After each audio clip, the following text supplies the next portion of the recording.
વિકાસ જે છે એનું માપન જટિલ ગણાયું છે. વૃદ્ધિ માટે વિકાસ થવો ખૂબ જ અનિવાર્ય છે. જો વ્યક્તિને ચાલતા શીખવું હોય તો એના પગના સ્નાયુઓ મજબૂત થયેલા હોવા જોઈએ, એમાં તાકાત હોવી જોઈએ, તો જ વ્યક્તિ ચાલવાનું કૌશલ્ય જે છે શીખશે. આમ વિકાસ કરવા માટે વૃદ્ધિ જે છે એ પાયાની બાબત છે. જ્યારે વિકાસ માટે વૃદ્ધિ જે છે એ વૃદ્ધિ માટે વિકાસ અનિવાર્ય નથી. વૃદ્ધિ માટે વિકાસ અનિવાર્ય નથી. વૃદ્ધિ જે છે આપણે આગળ ચર્ચામાં લીધું તેમ એક સહજ રૂપે થતી પ્રક્રિયા છે. જેમ જેમ વ્યક્તિની ઉંમર વધતી જશે તેમ તેમ તેનો વિકાસ આગળ થતો જશે. પરંતુ વિકાસ જે છે એક જટિલ પ્રક્રિયા હોવાને કારણે તેમાં વૃદ્ધિના ઘટકો ભાગ ભજવે છે. વૃદ્ધિ ચોક્કસ મર્યાદામાં થાય છે. વ્યક્તિ જે છે એની ઊંચાઈ, એનું કદ એક ચોક્કસ મર્યાદા સુધી જ વિસ્તરે છે. જ્યારે વિકાસની જે સંભાવના છે એ ખૂબ જ વિસ્તૃત છે. વ્યક્તિ ધારે ત્યાં સુધી, વ્યક્તિ પ્રયત્ન કરે ત્યાં સુધી કોઈ ક્ષેત્રમાં તે વિકાસ પોતાનો સાધી શકે છે. વૃદ્ધિ એ સહજ રૂપે બનતી પ્રક્રિયા છે, કારણ કે તે પુખ્તતાની સાથે, ઉંમરની સાથે થાય છે, કુદરતી રીતે થાય છે. જ્યારે વિકાસ જે છે એ સંકુલ રૂપે બનતી ઘટના છે, કારણ કે તેમાં માનસિક, શારીરિક, સામાજિક, સામૂહિક આ બધા જ ઘટકો જે છે ભાગ ભજવે છે. મોટે ભાગે વૃદ્ધિ જે છે એ વારસા પર આધારિત છે. વારસો એટલે વ્યક્તિને માતા પિતા અને પૂર્વજો તરફથી જે શારીરિક ગુણોની ભેટ મળી છે, જે જનીન તત્વો આધારિત શારીરિક ગુણોની ભેટ મળી છે, તે થયો વ્યક્તિનો વારસો. તો વૃદ્ધિ જે છે એ વારસા પર અવલંબિત છે. વ્યક્તિનું કદ કેટલું થશે, વ્યક્તિની ઊંચાઈ કેટલી થશે, તે પોતાના પૂર્વજો તરફથી મળેલા વારસા પર આધારિત છે. જ્યારે વિકાસ જે છે એ વારસો અને વાતાવરણ બંને પર આધારિત પ્રક્રિયા છે. આમ વિકાસ જે છે અહીંયા પણ આપણે જોઈ શકીએ છીએ તેમ એક સંકુલ પ્રક્રિયા છે. વૃદ્ધિ શરીરના અંગોની પરિપક્વતા પૂરી થતાં અટકી જાય છે, તેનો અંત છે માનવ જીવન દરમિયાન. જ્યારે વિકાસ જે છે તે ક્રમિક અને નિરંતર પ્રક્રિયા છે. તે માનવના જીવન પર્યંત ચાલતી પ્રક્રિયા છે. વૃદ્ધિમાં કદનું માપ જે છે એ જોવાય છે, જ્યારે વિકાસમાં ક્રિયાનું માપ, ક્રિયાનું જે સ્તર છે તે જોવામાં આવે છે. આમ કહી શકાય કે વૃદ્ધિ એટલે કદનું માપ અને વિકાસ એટલે ક્રિયાનું માપ. વૃદ્ધિ ગર્ભધાન અવસ્થાથી શરૂ થઈને પુખ્તતા સુધી ચાલે છે. એની શરૂઆત ગર્ભધાનથી શરૂ થાય છે, કારણ કે માતાના ગર્ભમાં પણ બાળક જે છે એ વૃદ્ધિ પામે છે. જ્યારે વિકાસની શરૂઆત જન્મ પછી થાય છે. અલગ અલગ પ્રકારના જે વાતાવરણ છે, અલગ અલગ પ્રકારની જે વાતાવરણની અસરો છે, સામાજિક અસર, સામૂહિક અસર, તે બધી અસરોથી બાળક જે છે જન્મ પછી પરિચયમાં આવે છે. તો વિકાસની જે શરૂઆત છે એ જન્મ પછી મુખ્યત્વે થાય છે.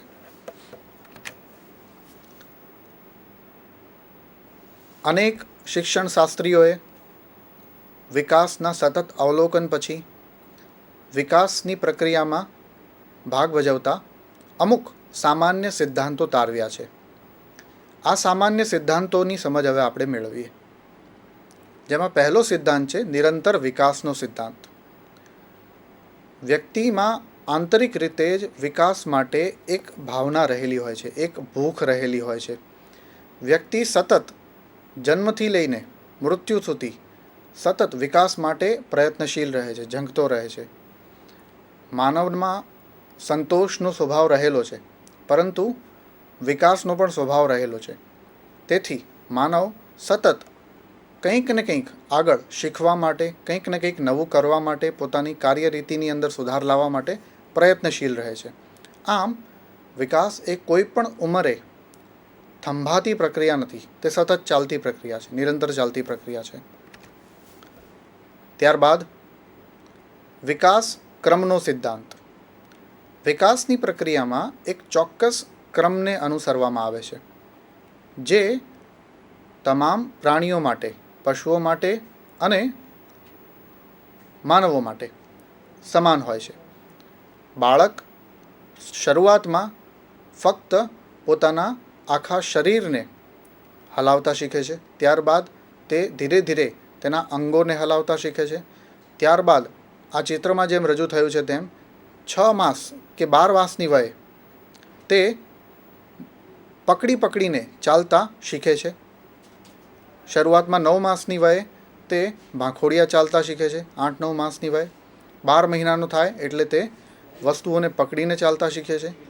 જેવી તેની ઉંમર 13 મહિનાની 14 મહિનાની થાય છે, તેના સ્નાયુઓ, પગના સ્નાયુઓ મજબૂત થાય છે, યોગ્ય રીતે ચાલવા માટે પુખ્ત થાય છે, તે ચાલવાનું પણ શિક્ષણ પ્રાપ્ત કરે છે. તો આમ એક ચોક્કસ વિકાસનો ક્રમ જે છે એ દરેક વ્યક્તિના જીવનમાં અનુસરિત હોય છે.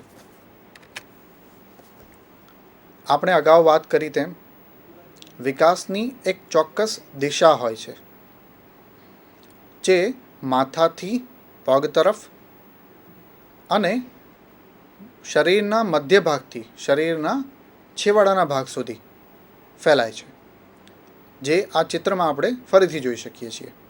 તેથી જ બાળક જે છે તેના ખભાના સ્નાયુઓ સૌથી પહેલાં વિકસિત થાય છે. ત્યારબાદ તેના હાથના સ્નાયુઓ, કોણીના સ્નાયુઓ વિકસિત થાય છે.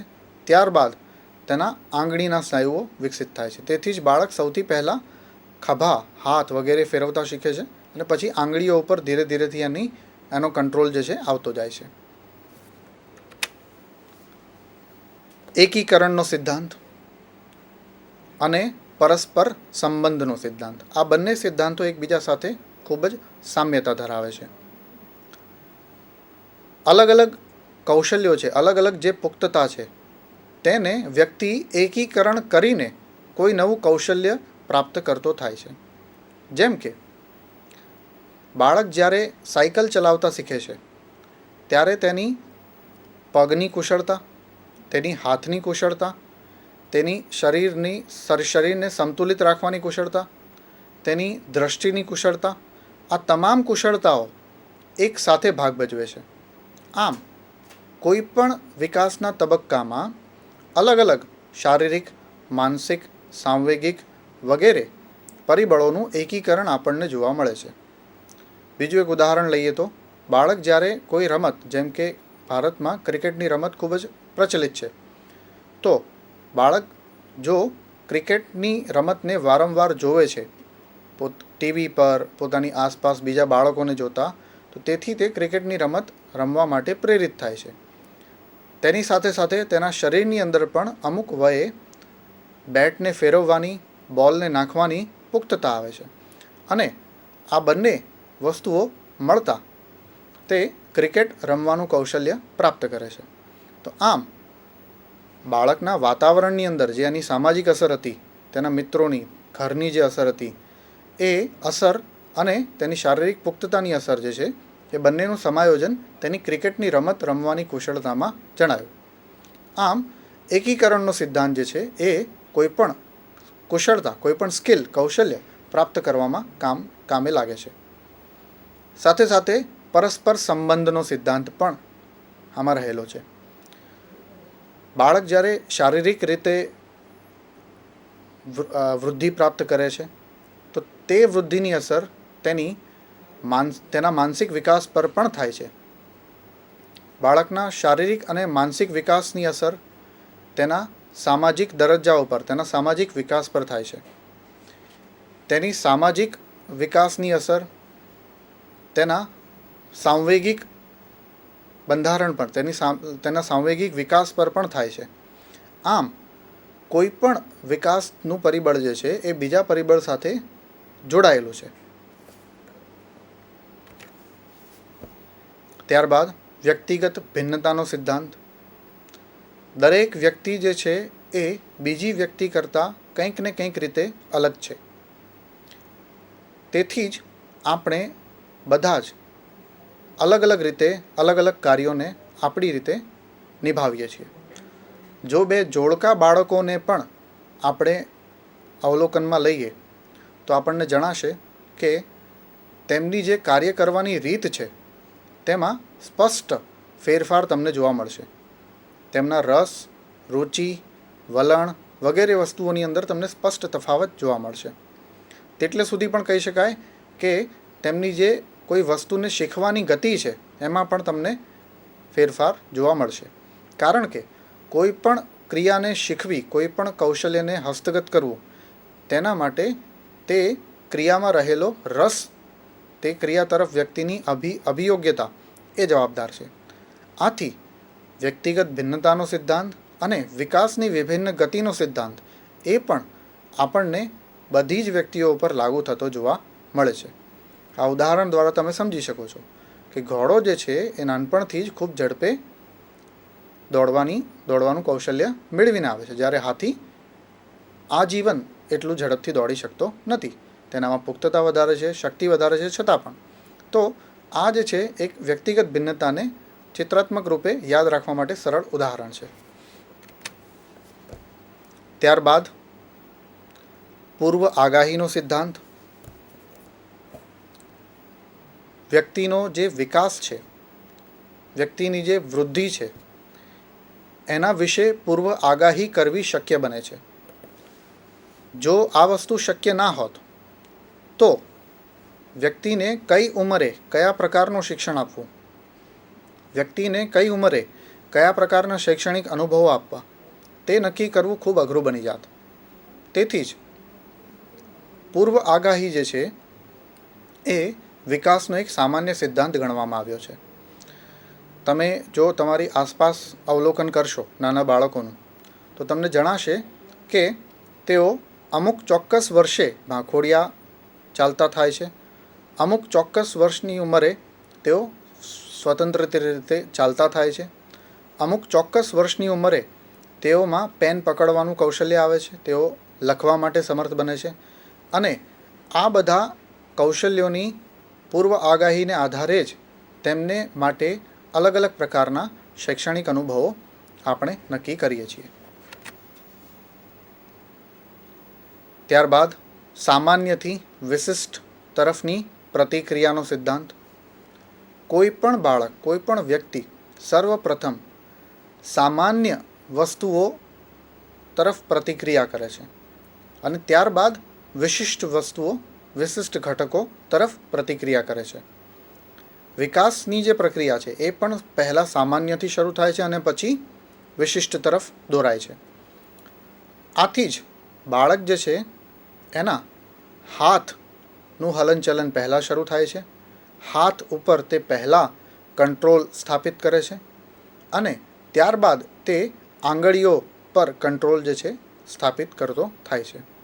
અને ધીરે ધીરે આંગળી અને હાથ બંનેના સમાયોજનથી, બંનેના એકીકરણથી, બંનેના કંટ્રોલના એકીકરણથી તે કોઈ કાર્ય કુશળતાથી કરતો થાય છે.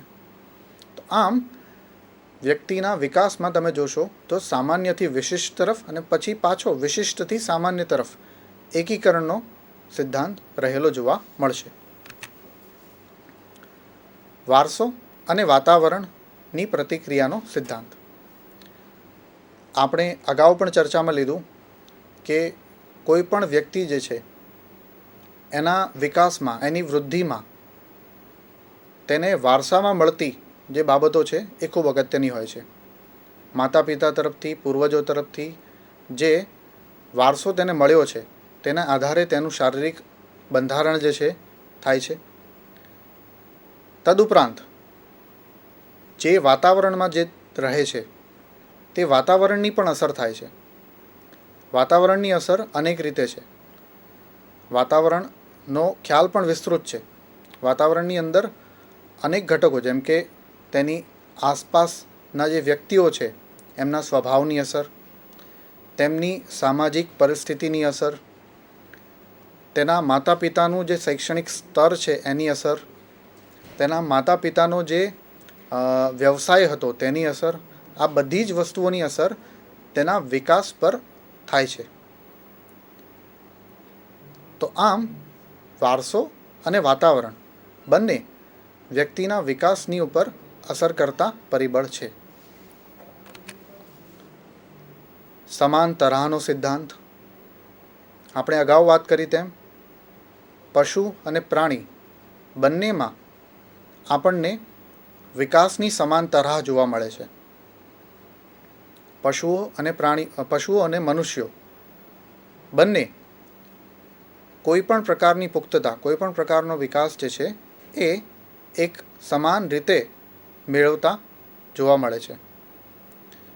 બાળકોનું ચાલવાનું, બાળકોનું બોલવાનું, આ બધી જ ક્રિયાઓ જે છે એ એક ચોક્કસ ઉંમરે સમાન રીતે તમામ મનુષ્યોમાં આપણને વિકસિત થતી જોવા મળે છે. તેની પાછળ આ વિકાસની સમાન તરાહનો સિદ્ધાંત લાગુ પડતો જણાય છે.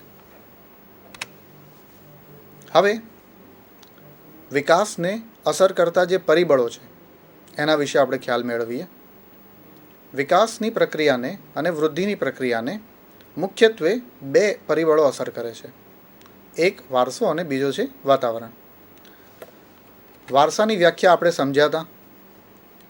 માનવીને પોતાના પૂર્વજો અને માતા પિતા તરફથી મળતા જનીન તત્વો દ્વારા જે મળતા વારસો, જનીન તત્વો દ્વારા જે મળતો વારસો છે એને આપણે વારસો કહીએ છીએ. આ વારસાની અસર મુખ્યત્વે શારીરિક બંધારણ પર થાય છે. વ્યક્તિની ઊંચાઈ કેટલી હશે, વ્યક્તિનું કદ કેટલું હશે, વ્યક્તિની આંખની કીકીનો રંગ કેવો હશે, વ્યક્તિનો વર્ણ કેવો હશે, વ્યક્તિના વાળનો રંગ કેવો હશે, એ બધી જ વસ્તુઓ જે છે એ વારસા પર આધારિત છે. ત્યારબાદ અંતઃસ્ત્રાવી ગ્રંથિઓ જે વ્યક્તિના સ્વભાવને નિશ્ચિત કરવામાં ખૂબ જ અગત્યનો ભાગ ભજવે છે, તે પણ તેને વારસામાં મળે છે. આ અંતઃસ્ત્રાવી ગ્રંથિઓ મુખ્યત્વે જનીન તત્વો પર આધારિત હોય છે. જાતીયતા, કઈ જાતિનો વ્યક્તિ બનશે એ પણ તેને તેના માતા પિતા તરફથી ભેટમાં મળે છે. ત્યારબાદ કેટલાક વારસાગત રોગો જેમ કે હૃદયના રોગો, મધુપ્રમેહ, ડાયાબિટીસ, ત્યારબાદ અમુક ખૂબ જ ગંભીર રોગો જેમ કે કેન્સર જેવા જે રોગ છે, પેરાલિસિસનો રોગ છે, આ બધા જ જે રોગ છે એની વારસાગત અસરો આપણને જોવા મળે છે. ત્યારબાદ બુદ્ધિ એ પણ એક વારસાગત મળતી ભેટ છે. ત્યારબાદ સામાજિક સ્થિતિ, વ્યક્તિ કયા